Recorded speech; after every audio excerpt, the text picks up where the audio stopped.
obviously it's great news to see the likes of Emily Maitlis and Lewis Goodall and Andrew Marr leave. It's fabulous news for the licence fee payer.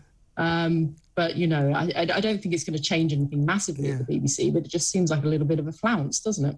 Well, these things, these people, I mean, I think it does change things pretty significantly. These are all the faces of the station, if you like, and all of them, as you imply, on massive six-figure salaries. And there's obviously cost-cutting going on at the state broadcaster. They are trying to save money, so there is that element. But what I think underpins much of this exodus is the fact that the BBC, I mean, to its credit, I think is trying to shut these people up. Emily Maitlis, John Lewis Goodall were notorious for their tweets and their clear bias towards the Labour Party. Emily Maitlis actually once, kind of lambasted the Prime Minister and the Tories on Newsnight, where she was hosting. So they were. So I suspect they've all been told, shut up.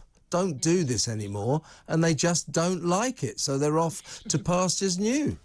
Absolutely, which is a great thing for licence fee payers and for those who want to watch the BBC but are sick to death of, this kind of bias being shoved down their throats on a daily basis. So that's great for them. But I think what we've got to make sure is that the BBC doesn't try and smooth over and, get rid of a few of these named people with their extreme bias, but then carry on as sort of business as usual. So, it's great news. We're happy about it.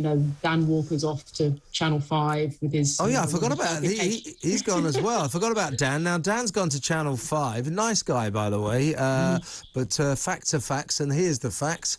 When he went to Channel 5 News on £1.5 million a year, the big name signing, Channel 5 News was getting 230,000 viewers every day. This was about a month ago. Guess how many viewers it's getting now? 230,000. So that 1.5 million not really paying off, is it? No, that's a big investment. And I wonder if they're still paying his taxi fare backwards and forwards to work as well, because that's what he got at the BBC. So I'm sure he has his own chauffeur-driven car. But yeah, it's like I say, it's good to see things being shifted around. But at the same time, our supporters, they want for the licence fee to be got rid of altogether, and then the BBC can do what it likes, employ who it likes, and have whatever bias it wants, and then people will be free to choose whether or not they pay for it. So that's what it comes back to for us.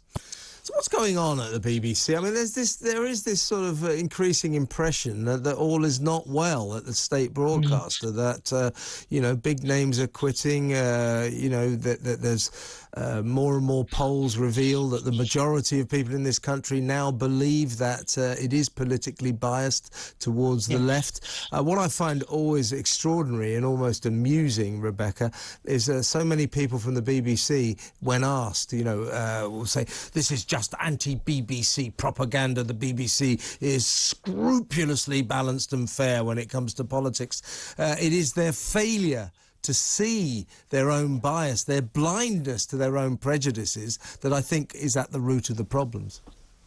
Absolutely. I think that it's this groupthink that they've got where they are in complete denial, and they've got sort of whole massive departments that, their task is to sort of cover the back of the BBC and present them in a good light to perpetuate the licence fee. And if they actually looked at, the reality and how people really viewed them, then they'd be able to potentially change something about that. But I think the blinkered approach that they have means that they're going to keep going down this route, and they're just going to keep losing people left, right and centre. People realise they don't need to pay for a licence fee if they're only watching on-demand content. Young people obviously all know that because that's what they've grown up with. They don't watch, live broadcast TV anyway.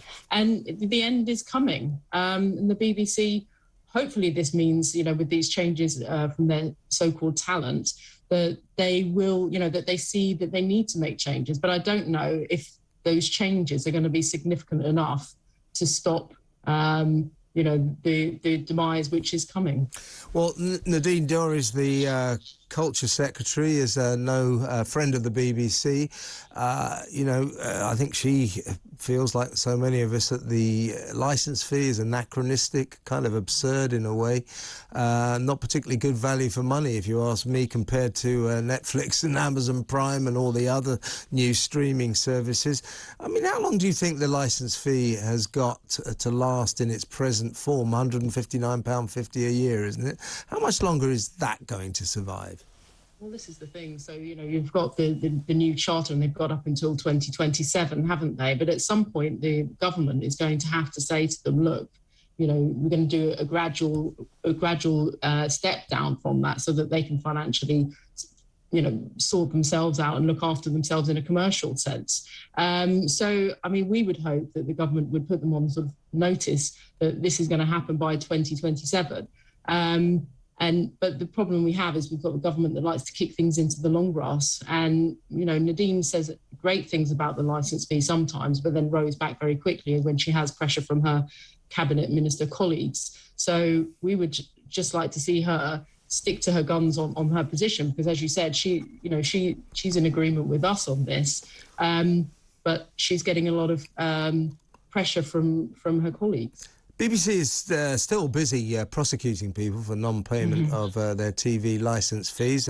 We do remain the only country in the world where if you don't pay for your telly entertainment, Strictly Come Dancing, that kind of thing, you could potentially go to prison, an absolute absurdity, an affront to modern life. But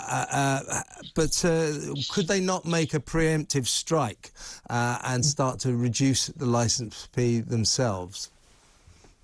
What do you mean, the BBC prosecution? The BBC. Well, no, could the BBC just reduce the licence fee?